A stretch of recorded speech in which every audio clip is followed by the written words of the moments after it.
Internet,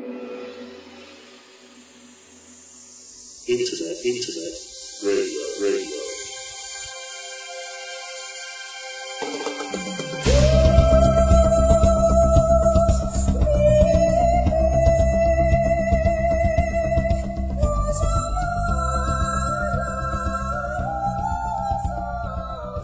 Nationalist News.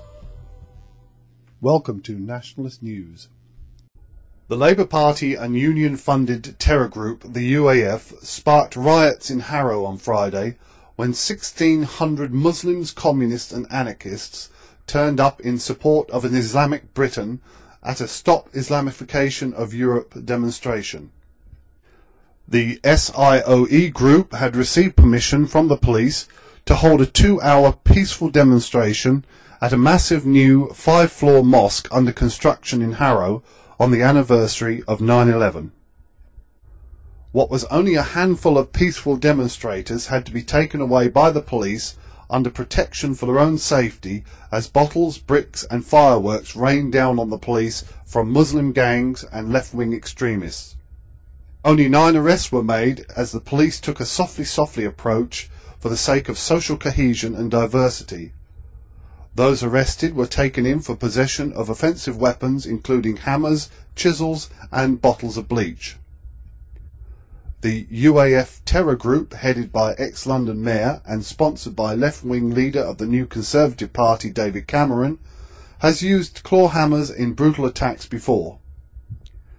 The UAF terrorist agitators, carrying anti-BNP placards, could be heard clearly in the crowd inciting violence through loudspeakers as left-wing extremists and Muslims heard missiles at the police. Although the NUJ-controlled media on Sky and the BBC tried to infer the BNP were something to do with the protests, it was not the case. The BNP were not involved and have denounced such types of protests.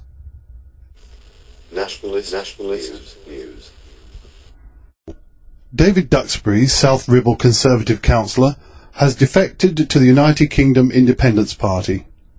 Duxbury, elected to the Seven Stars ward Leyland in 2007, has made the move after becoming totally disillusioned with the Conservative-run council.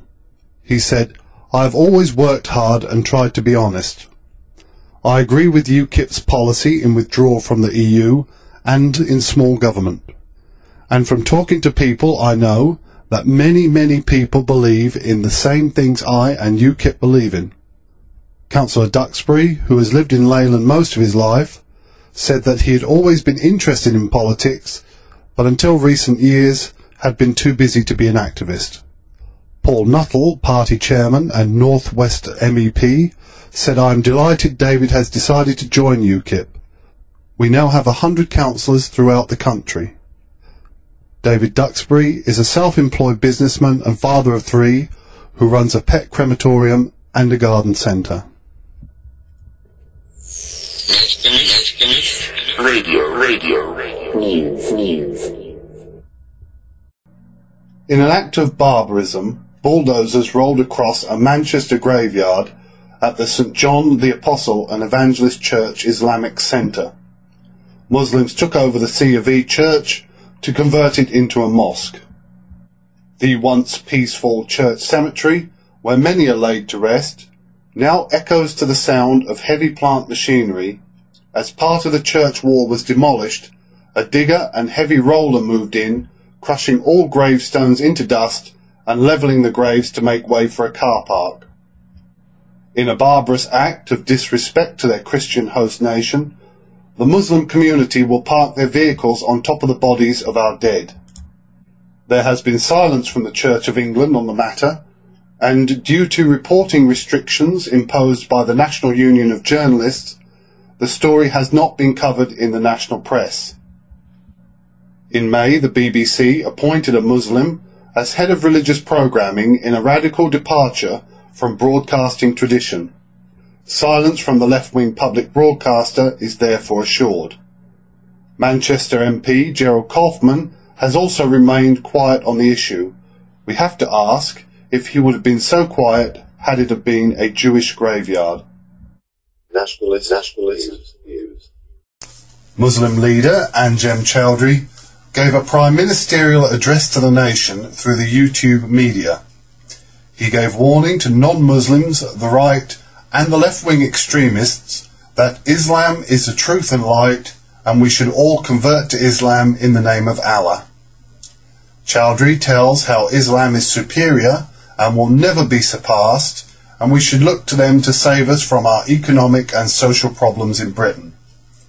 He says full Sharia law will be imposed in Britain and the flag of Islam will one day fly over the top of Downing Street.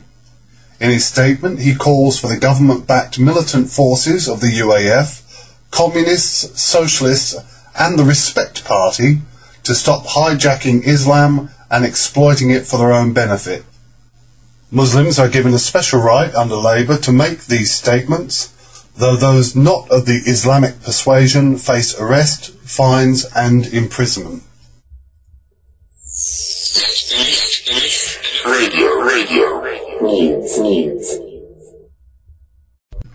Self-proclaimed communist Home Office Commissar Alan Johnson is set to bring in more draconian powers under the vetting and barring scheme. Under the scheme, 11.3 million will be affected. Anyone taking part in activities involving frequent or intensive contact with children or vulnerable adults 3 times in a month, every month, or once overnight must register. 300,000 school governors, as well as every doctor, nurse, teacher, dentist and prison officer, will be forced to register at a cost of £65. Those caught not registered will face criminal prosecution and a £5,000 fine. Estimates suggested the number of people facing a ban will be doubled to 40,000. Those registered will face continuing scrutiny, with existing registrations reconsidered if new evidence is disclosed. The Marxist-driven Labour Party could not give a valid reason behind the move. The Nationalists see it as a further erosion of freedom and civil liberties under an increasing Stalinist regime. The New Left Conservatives said little about the measures, as did Labour's normal support group, the Lib Dems. Radio. News.